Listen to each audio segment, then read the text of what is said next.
Voter তালিকা সংশোধন প্ৰক্ৰিয়া ঘৰে ঘৰে গৈ সেয়া কাম চলি আছে গহপুৰতো।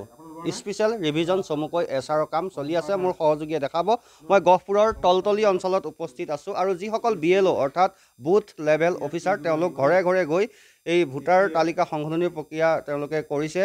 আমি পোনে পোনে BLO গৰাকী আছে, মই অকণমান আপোনাৰ লগত কথা পাতিম। হয়, আপোনাক ঘৰে ঘৰে গৈ কেনেধৰণে কাৰ্যসূচী ৰূপায়ণ কৰিছে? আমি ঘৰে ঘৰে গৈ আমাৰ যিটো চৰকাৰী যিটো প্ৰক্ৰিয়া ভোটৰ তালিকাত আপোনাৰ নাম কৰ্তন আৰু নামভৰ্তি 18 বছৰ প্লাছত কোনোবা যদি কাৰোবাৰ ঘৰত ভোটৰ নাম উঠাবলৈ এতিয়াও বাকী আছে তেওঁলোকক আমি এই প্ৰক্ৰিয়াৰ সহায়ত আমি ভোটৰ তালিকাত অন্তৰ্ভুক্ত কৰিব পাৰিম। আৰু 17+ আমাক এটা অপশ্যনো দিছে 17+।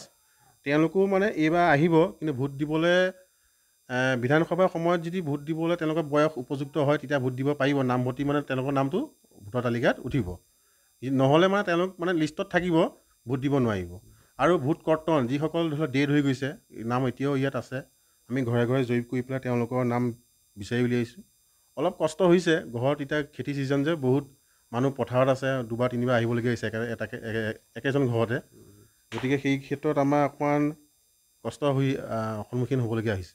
হয়, যিহেতু ভোটাৰ তালিকা যিসমূহ কৰ্তন হয়, বহু বছৰ ধৰি তেওঁলোক কৰ্তন হোৱাই নাছিল নেকি? নাই, এতিয়া এওঁলোকৰ ঘৰতে মাক পালোঁ, মিলন দাস বুলি কয়, 5 বছৰ হৈ গৈছে।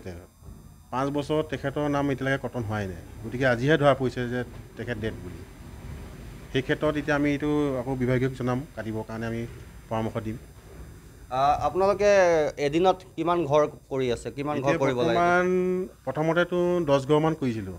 এতিয়া মানে আমাক যিটো টাইমলাইন দি দিছে সেইকাৰণে বহুত ৰাতিপুৱাই উঠি আহি পেলাই ইয়াত কৰিবলগীয়া হৈছে। বহুত মানসিক হাৰাশাস্তি হোৱাৰ নিচিনা লাগিছে। মানে টাইমলাইনটো বহুত কম হোৱাৰ কাৰণে মোৰ প্ৰায় 1200 ভোটাৰক মই কণ্টেক্ট কৰিব লাগিব। গতিকে এদিনত আপোনালোকৰ BLO এজন এজনেই কৰি আছে? মানে এটা বুথ পুলিং ষ্টেচনত এজনেই দিছে, কিন্তু মোৰ এই যিটো পুলিং ষ্টেচন তাত প্ৰায় 1200 ভোটাৰ আছে। দুজন মানে BLO হোৱাতে বহুত ভাল আছিলে। আৰু যিহেতু আপোনালোক মানুহৰ ঘৰে ঘৰে গৈছে, ক'ৰবাত সমস্যাৰ সন্মুখীন হৈছে নেকি, অসুবিধাৰ সন্মুখীন হৈছে? সন্মুখীন মানে জনসাধাৰণেও অকণ ভয় খায় যে মানুহজন আহিছে নতুনকৈ, কি কাৰণে আহিছে, কিবা কাটিবই নেকি ভোটৰ তালিকা বা নামটো।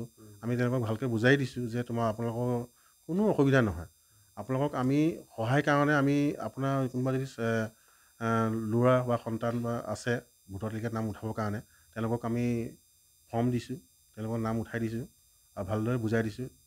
এনেই অকণমান সন্মুখীন হয় আৰু ধৰি লওক এতিয়া খেতি ছিজনৰ কাৰণে সন্মুখীন হৈছে, বাকী ইমান হোৱা নাই বাৰু। হয়, নিশ্চয়। আৰু এয়া আছিল BLO গৰাকী অৰ্থাৎ বুথ লেভেল অফিচাৰ, আৰু তেওঁ ঘৰে ঘৰে গৈ যি SR প্ৰক্ৰিয়া, যি ভোটাৰ তালিকা সংশোধনী প্ৰক্ৰিয়া তেওঁ ঘৰে ঘৰে গৈ কৰিছে। আৰু এনেদৰে আমি গহপুৰ তলতলিৰ পৰা কিছু দৃশ্য দেখালোঁ। আপুনি বিচৰা বাতৰি পাব কেৱল নিউজ 18 এপত। নিউজ 18 এপ ডাউনলোড কৰিবলৈ স্কেন কৰক এই QR কোড। গুগল প্লে ষ্টৰতো পাব এই নিউজ 18 এপ।